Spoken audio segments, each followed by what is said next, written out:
What's up, guys? In today's video, I'm going to be talking about 3 fragrances to be remembered. So these 3 fragrances, if someone smells this on you, you're definitely going to be remembered. So this is going to be an interesting, most likely interesting DNAs. DNAs that aren't really replicated too often. If there's like similar kind of DNAs out there, or like a fragrance that kind of takes that DNA, it's kind of hard to perfect it with these fragrances. These would be closer to masterpieces in my opinion. But let's go ahead and get started with probably the most generic one in this list. It's going to be Angel Share. Obviously, Angel Share does get a lot of attention, but if you're someone that, even if you go out a lot, you're probably not going to see a lot of people with Angel Share or smell anybody else with Angel Share. So, it's pretty much gotten to the point that Angel Share is similar to like a Sauvage. You pretty much assume everybody has Angel Share. But I'm telling you, this definitely not the case. I've never smelled Angel Share on anybody else besides myself. And Angel Share is available at Sephora and pretty much like those big box stores around the area. But yeah, I think Angel Share is one of those that's a special scent. It's one of those that when I wear, I do get a lot of compliments and people want to know what I'm wearing. But it's a really good scent, perfect for the colder weather. And people will definitely remember you if you wear Angel Share. Next, it's going to be one of my favorite DNAs, and it's been one of my favorite DNAs for a really long time now. At least these next 2 are, and there's nothing that's have really beaten these 2 fragrances in my opinion. First one, or the next one, is going to be Ombre Nomad by Louis Vuitton. And I would say if you're looking for a good clone, I think it's called Ombre now by Maison Alhambra. Similar bottle style, does a pretty decent job at cloning it, but it's not as high quality as the real thing.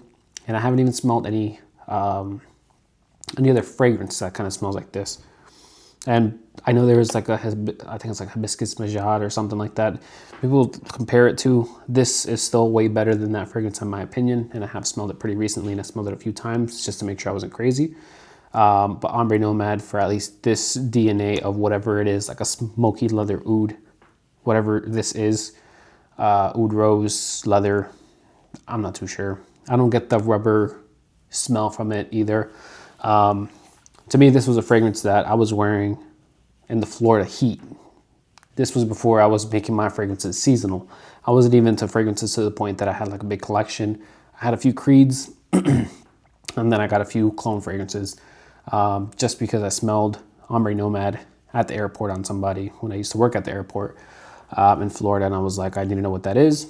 Found out about a clone, which was, I just did an Amazon search, saw how much Louis Vuitton was, and I was like, I don't know how I feel about spending that much money on a cologne. And I was like, might as well try that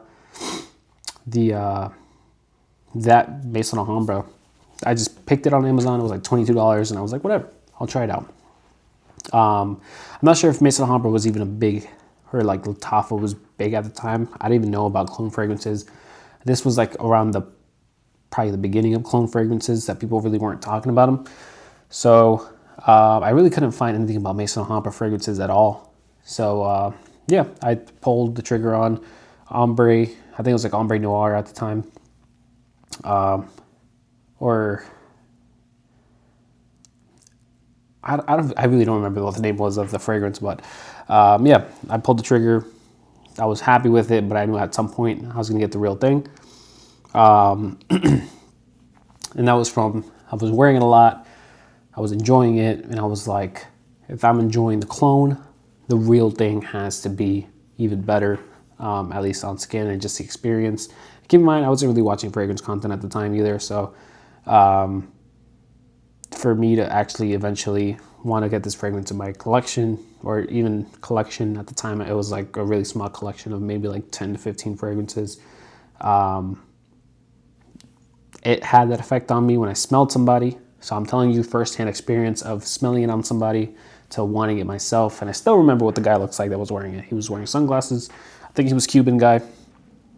Before you say it's like Cubano, I don't think it was. Yeah, it definitely wasn't him. But yeah, Cuban guy, sunglasses out of the airport. I would say he looked similar to Cubano, but it wasn't him. Probably a little bit bigger. And he was like, all I wear is Louis Vuitton. So then I ended up seeing him again like a few weeks later, and he had, what do you have on? I want to say maybe La Mentite. I think he had La Mentite on. But yeah, really nice fragrance. It is captivating to me. Really nice fragrance. And it's one of those that, even for me, I've remembered that person. And maybe the people, I got a lot of compliments wearing this fragrance in the Florida heat.